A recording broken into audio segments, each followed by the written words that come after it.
Our presentation is the circulatory system. Inside the human body, there's a large muscular organ about centered in the chest, slightly left, the heart muscle. Pumps blood through the system. It's a closed system, pumps it back in to itself and through the different organs required to clean up that blood system, circulation. We have a outgoing, which is the red from the left ventricle. This is blood that's very highly oxygenated. The other side of the system is, we indicate with blue here, that's oxygen coming back into the right ventricle, or excuse me, blood coming back into the right ventricle that is very low in oxygen. From here it goes to the lungs and back through this left ventricle and out to the system. The circulatory system is intended to feed the body nutrients. After your digestive system does its job and things are picked up and cleaned up a little bit, then it gets into the bloodstream and it goes out to the various parts of the body for the cellular nourishment.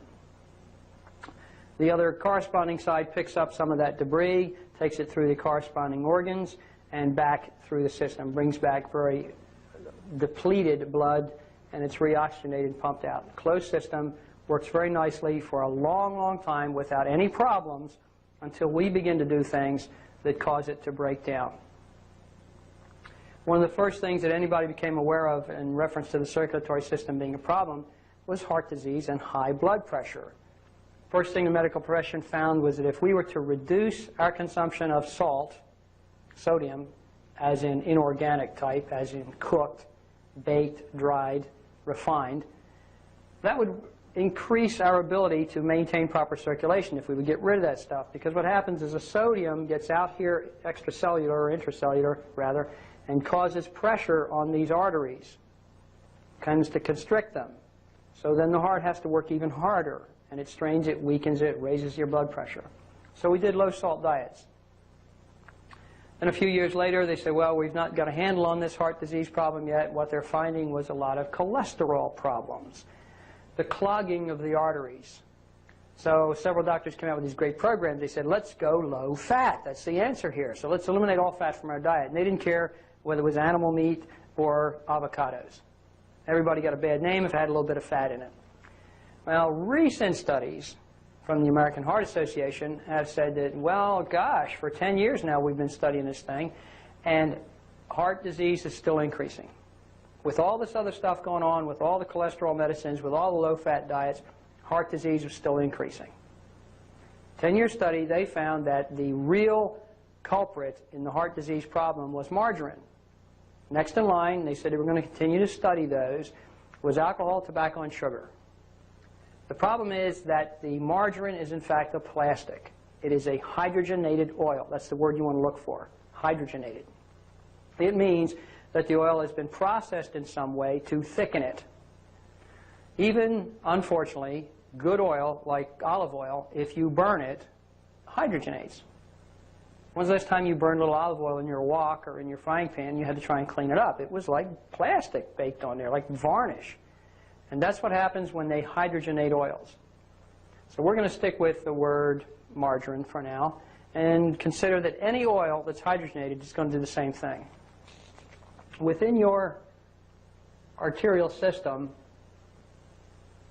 you've got blood pumping through here and it's doing just fine and it's going off, oxygenating your brain and the rest of your body, and it's got cholesterol in it. You got HDL, you got LDL, and they're pretty well self-balancing. There's not a problem, even when some of the numbers seem to get a little high and low in either direction. But let's put you on a margarine diet to try and save your life. The plastic in that margarine goes into this system. The enzymes that are in your body are trying to deal with that. And what happens is you get scars and cuts and lesions in the walls of that artery from the reaction of the enzymes and the plasticized oils. Along comes this cholesterol, which is a good guy, and he sits here for a few minutes trying to act like a Band-Aid, seal off that lesion, heal that wound a little bit, and let the tissue heal underneath the cholesterol little patch. and that's a good thing. Well, now let's also say, well, maybe you've eaten the Western diet most of your life, and you're very high in animal protein and dairy products. You go around with that white mustache on all the time. And maybe you eat a tremendous amount of grains, even if you're a vegetarian and you're trying to eat grains. All those things make your body acidic, and that keeps calcium in solution in your bloodstream. You can't put calcium into bone where it belongs in an acid system. It will remain in solution. Let's say you've got an osteoporosis problem, and the doctor says, well, you should be taking this particular calcium supplement that is not digestible by the human being, but it makes great oyster shells when you glue it back together. And it raises your blood serum calcium. The calcium comes along in this bloodstream here, and there's this little plaque thing, this little cholesterol Band-Aid sitting there, and the calcium enters into that. Now you have plaque, calcium plus cholesterol, and it starts to build up. And as the blood tries to make this corner around those two things, it slows down. And that allows even more of this stuff to build up. Eventually, the two connect, you get a stroke, or you have a heart attack.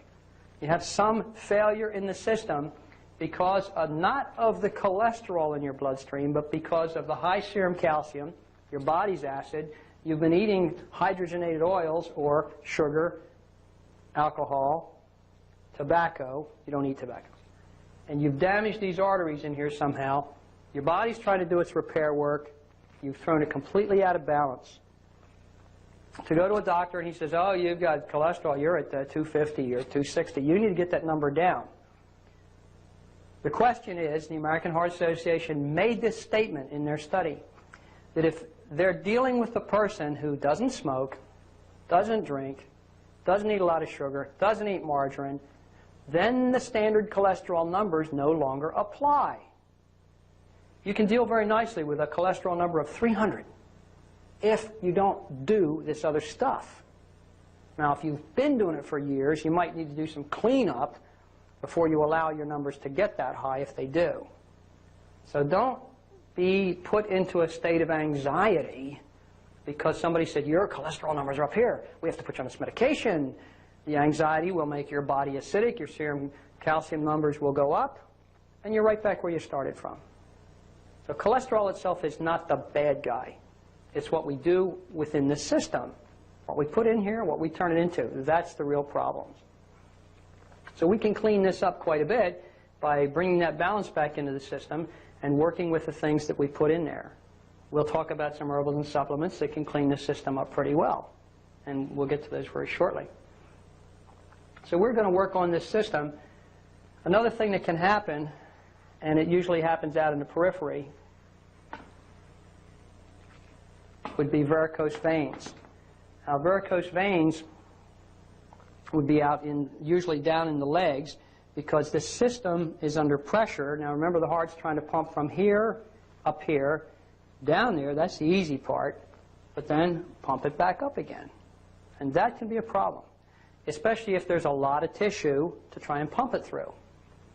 In our legs, within that artery, there's these little cup-shaped valves so that the blood can go up but not fall back. That works pretty well if everything is flowing properly. But you take someone who's got a little bit of a weight thing, or maybe they're not exercising very much and they sit. They're kind of sedentary a lot. Happens to women in pregnancy because of the extra weight and extra strain on the body. These little cups are assisted in their movement of blood back up out of the legs by the muscles that are out here. You can pump a tremendous amount of blood back up in the system by tightening your calf muscle. I know most people, like when they're sitting at a meeting or a church or something, and they're sitting there and their foot goes to sleep, their leg starts to tingle. They take their toes and they start pulling their toes up towards them, completely backwards. That does not shorten or tighten the calf muscle. What we need to do is point the toes And just like in your arm here, when you point the toes, you tighten up the calf muscle. An excellent exercise for someone who's on their feet all the time is to do toe lifts. Just a couple of minutes a day, do the toe lifts. You can feel the calf tighten up. If you're sitting and you have to stay at your desk, or you're sitting in a car, you're driving, you're stuck there because of business or something, try and take your feet and point the toes for a few minutes and tighten that calf muscle, pump this blood up out of here, work the muscles around those capillaries. Excellent way to assist the system. Joggers, I've run across a number of joggers who end up with varicose veins. Joggers tend to run flat-footed. They are pounding gravity, blood, down into the legs, flat-footed. Sprinters and swimmers don't have that problem because they are pumping the calves all the time. A sprinter will do a toe push. Walking in sand. Now, if you're going to jog, go jog on the beach. It's going to make you tighten the calf, pump this blood back up out of here. Jogging out on cement or on the highway, or even a dirt trail through the woods, is not the best thing you can do for your legs. It's not the best thing you can do for the system. It may raise your heart rate, may raise your breathing and so forth, and that's a good thing to do, but it's very, very tough on the legs and the arteries down there and the veins that can become varicose. Now, varicose veins can be very painful when they end up in something like phlebitis, where they get irritated and inflamed. Exercise is our friend here, especially leg exercise. We're a nation that sit at a desk, sit at a computer, sit in a car.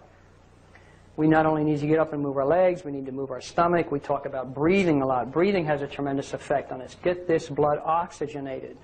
Get it out into the system where it belongs. But move those legs up and down. You won't have any problems with varicose veins. The exercise part is very important. Not everybody has to be Arnold Schwarzenegger. That's not necessary. It would be nice if we would all walk maybe 12 miles a week. You don't have to do it all at once. I know that people traveling many times will try to use the stairs in their hotel. I mean, I don't do the 12th floor thing. But if there's like 3, 4 floors, you can use the stairs as well as the elevator. I mean, once you've got the bags where they belong. But get some exercise. To crawl out of bed, go down and get in the car, it's not going to do it for you. Keep this system moving, keep it exercised. Keep it full of oxygen, keep it hydrated. We're going to talk about water in a few minutes. It is very, very important that this system have plenty of water added to it. Not added, but hydrated. So we've gone over its primary function, that it is in fact a pump. It is also, in fact, I'll make a little aside here, it is a gland, and we cover that in the glandular system. This is not just a muscle anymore. Current research indicates that this is actually a gland, and it is affected by how, or affects us, how happy and sad we are.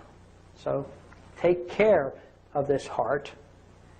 Feed it what it needs. Give it some exercise. Do the right things, and it'll give you a lot of good service. You can get a lot of miles out of this thing very easily. We're going to go over to the other board and get into some of the circulatory supplementation here. I just mentioned water. This is the cheapest medicine we got.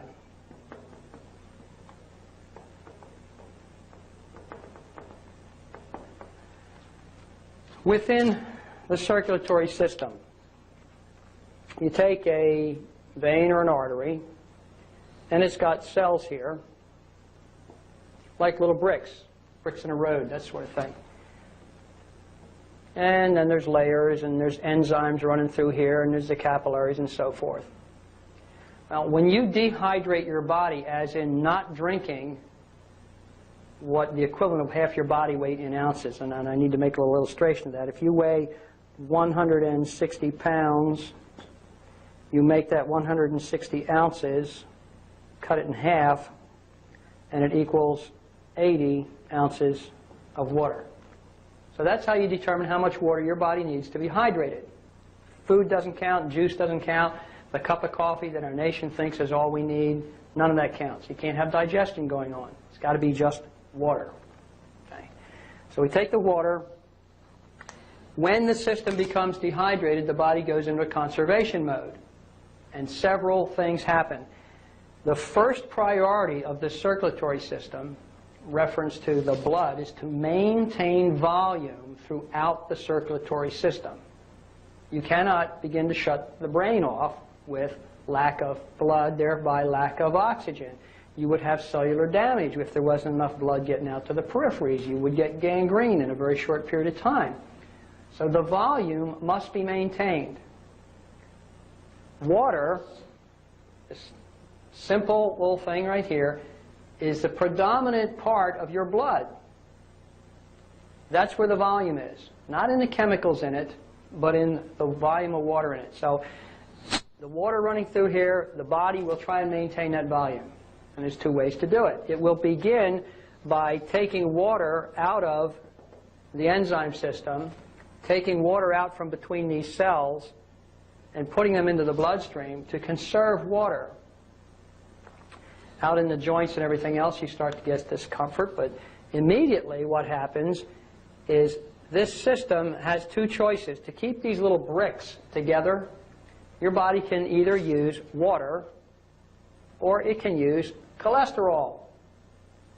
So if there's not enough water in this system here, your liver kicks in and it makes cholesterol that goes in here and acts like cement between these cells, also raising the cholesterol level within the arteries.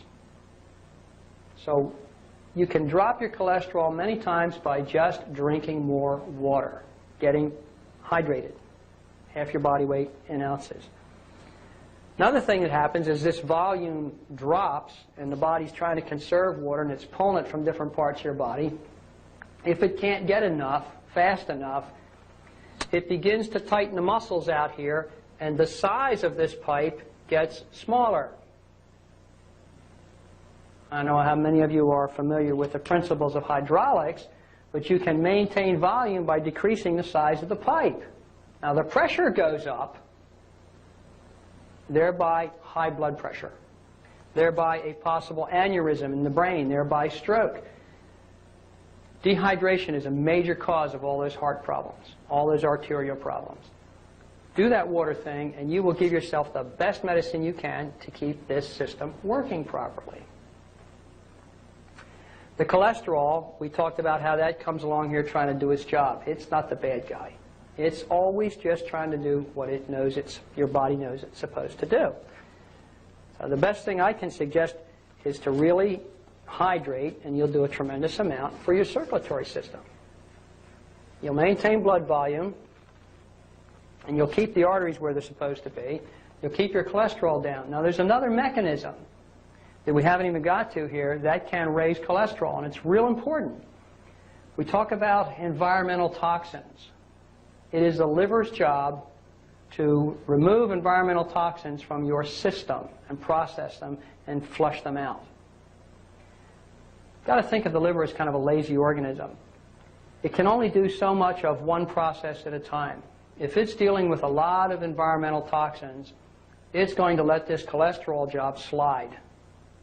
And I had a very graphic example of that. An associate I talked to, it's been almost a year ago now, had a client, cholesterol was at 300 something, the doctor had that person in absolute fear, anxiety, and they were doing everything they could naturally to bring the cholesterol down. And they were battling and battling, and they got it down to about 225, and that was the best they could do. Somebody had a brainstorm, and they took the scented laundry products out of that person's life. Stopped using laundry soap that was scented, so they didn't sleep on sheets and wear clothing that was scented. They quit using the dryer scented thing, the softener pad, so that was out of the system. And within a matter of a week to 10 days, somewhere in there, the cholesterol dropped 20 points or more. Those toxins that person was exposed to, now maybe their liver was already stressed and that needed some more work, but that was the key. Taking that extra stress off their liver to let their cholesterol come down, let the liver do its job. So we have environmental toxins that can raise our cholesterol. We work with people that are environmentally sensitive. And unfortunately, it hasn't been recognized yet as like Fibromyalgia has been recognized as a major problem, or chronic fatigue. The government, and especially the industries involved, are saying that environmental sensitive people, that's all psychosomatic stuff. Well, it's not. You can walk into a room and you wouldn't know today if it had been recently bug sprayed, because the EPA now allows bug spray to be masked and descented. Bug spray will strain your liver to the point that your cholesterol will go crazy. Can poison your liver. Cleaning products in your home will do the same thing. It is my suggestion that you go as organic as possible, and if it's not organic, at least try and get it unscented. But using natural products will take the strain off your liver, and in reference to this system, lower your cholesterol for you. The liver is critical in this system.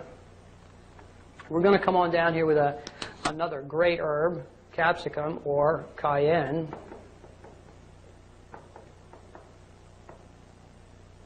This herb should always be in a circulatory formula. Now, some people take it every day in large quantities. I'm not sure that's the best thing to do, because you kind of reach a tolerance point to it. But it's a good source of vitamin C. So if you are eating plenty of good food and you want to take some capsicum cayenne every day, you might be able to use it as a supplement. But within a circulatory situation, I've seen some people use it. For example, there was a client came in an associate's office that was so debilitated that they were like in slow motion. Nothing could get through the system to do with any healing. So by using some capsicum to kind of speed up the system and get circulation going. Capsicum will also, it may seem like a paradox, but if you have an internal or even an external hemorrhage of any kind, capsicum will stop the hemorrhage. It's a great circulatory, but it will also stop a hemorrhage. It can be used as a styptic external. If you have an internal hemorrhage going on, maybe a little heavy menstruation flow that occurs periodically but hasn't got any specific cause for it that you've tracked down yet, try some capsicum. It'll definitely work as an anti-hemorrhage. Garlic, wonderful circulatory. See, you. I know that there's people, they walk in the office all the time, they say, well, I want to do this herbal program, it's fantastic stuff, I really want to do it, you know, but I'm going to keep taking my aspirin a day. And I say, why? Well, because my doctor said, and all this literature says, that an aspirin a day prevents stroke and heart disease. I said, oh, okay. What about when it perforates your lower intestinal tract or something of that nature and you don't know it?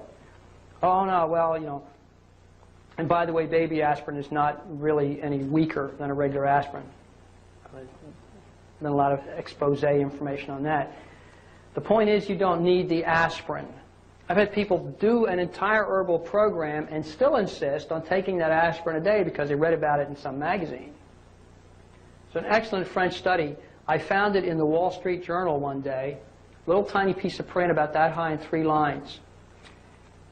For something like 10, 15 years, they studied garlic, and they found that garlic was almost 30 times more effective than aspirin at preventing stroke and heart disease, and as a blood thinner. Now, you can't take enough garlic to make you into a hemophiliac. It's not that kind of blood thinner. But if you are taking any form of garlic, you don't need the aspirin. Don't take the risk. Let the garlic do its job. It's got other benefits. It's antibiotic, it's antifungal, it does some wonderful things through your body. And if we all ate more garlic, then everybody would be more friendly with garlic. It wouldn't be a problem. Take the garlic every day, even if it's just 1 capsule, and you will have a much healthier circulatory system.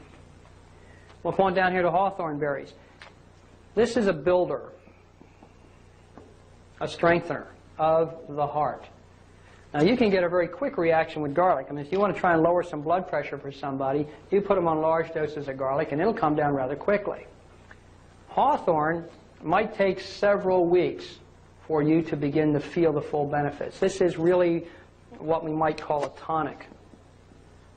Tonics work rather slowly, but they repair and build over a period of time. You can take hawthorn berries forever. And it should be in a heart formula, in any circulatory formula. They are fantastic at strengthening the circulatory system in the heart. Next we have chlorophyll. If you'll think of chlorophyll as the blood of the plant, and then realize that the molecule of chlorophyll is almost identical to the blood molecule in a human being, the only difference is that instead of iron, which we have, they have copper. So perhaps there is some place where everybody's green, but not necessarily here. Chlorophyll, because of its close similarity to the human blood, is an excellent tonic, cleanser, detoxifier, goes through the system, helps you clean toxins out of your blood. We can do it by either eating very green plants, or you can take it as capsules or liquid in a drink. It's fantastic. I know of people that have used this as a disinfectant on wounds. Very, very effective. Butcher's broom. Got its name originally because old-time butchers back in early England and places about that time would take this herb and scrub their chopping blocks with it, and the minerals and so forth in that herb would dissolve the fatty deposits on that chopping block. It'll do the same thing inside your system. It is an excellent, slow chelator. It will go through your circulatory system and maybe work on some of those plaque deposits we talked about and some of the fatty deposits that are building up all over your body, but specific to the bloodstream. And it will begin to get those fatty deposits out of your system. This is a great herb that's kind of overlooked a lot in a circulatory system. Ginkgo biloba. Really, really popular in the past few years. This is an almost, it's even more than ancient. The ginkgo biloba tree probably hasn't changed any since the pterodactyls and the Tyrannosaurus rex were around chewing on the branches. This is a phenomenal herb. Lots of studies on it overseas in England, and not England, in Germany and in Asian countries. It is an oxygenator of the brain. There are some active ingredients in there that stimulate short-term memory, that stimulate the heart and its circulatory processes. The main thing that happens to most people when they start having brain failure is dehydration and lack of oxygen to the brain. Now, you get into some older folks and you take the circulatory system and it's been clogged up a little bit and they're not oxygenating and they're dehydrated, and the medical profession gives them more chemicals. It is not more chemicals that we need. It's oxygen, water. Get those things to the brain and you won't have as much of the problems as you would without them. Ginkgo biloba, fantastic at oxygenating the whole system, keeping it strong. We should have COQ10 here. COQ10 is also an oxygenator of the system. Originally discovered in the heart muscle in large amounts. Found now that it oxygenates the entire system of the body, all the tissue, but especially the circulatory system. So I would use some COQ10 with the ginkgo perhaps and some of these other herbals. There's another one that goes real well with ginkgo here, and that's cola. And that's cola with a K, not a C. There's no caffeine in this. Caffeine restricts this system. We do not want to use caffeine. Cola, excellent circulatory, an oxygenator of tissue, but it repairs all collagen structure. So if you are doing some work and you know that you've eaten margarine for 20 years and you might have some of this scarring in your tissue, cola might be something you'd want to consider as part of your rebuilding process to strengthen your arterial system. Within the vitamins, A, C, E, selenium, the antioxidants. A is real specific to the strength of the capillaries in the arterial system. Vitamin C, besides being antioxidants, vitamin C is also a collagen builder, like cola. E is necessary for collagen structure and strength of the tissue. Selenium helps with the enzyme action to do all this. There's another one that we tend to overlook, zinc. Zinc is the enzyme mineral. It takes enzymes to put all this together. It takes enzymes to put it apart and repair it. People who are zinc deficient, this system gets weak and it doesn't repair itself very well. A basic multiple vitamin of a reasonable amount of quantity, percentages, should do the job for you. Touch on that real quick. there's something that I'm sure you've all seen, and I'm going to make a little, there it is, RDA. And they're starting to change this, recommended daily allowance. They're expanding on it, making it some other words. The problem with the figures that run out after this, the 100% of RDA, when this number was originally developed, like somebody says, you need 300 milligrams of vitamin C, that's your RDA. All that was determined on how close you could bring a rat to death and still keep it alive with your vitamin. And that's it. I call it death maintenance for a rat. Don't buy into that 100% RDA. Most of the vitamins, A, C, E, the Bs and things like that, should be somewhere at least 400% of RDA or above. Now there's a few that you need to keep, like selenium, that needs to be down. But don't go get a one-a-day 100% multiple. You're going to run into some serious problems ultimately. I've got some oils down here, and these would be essential oils.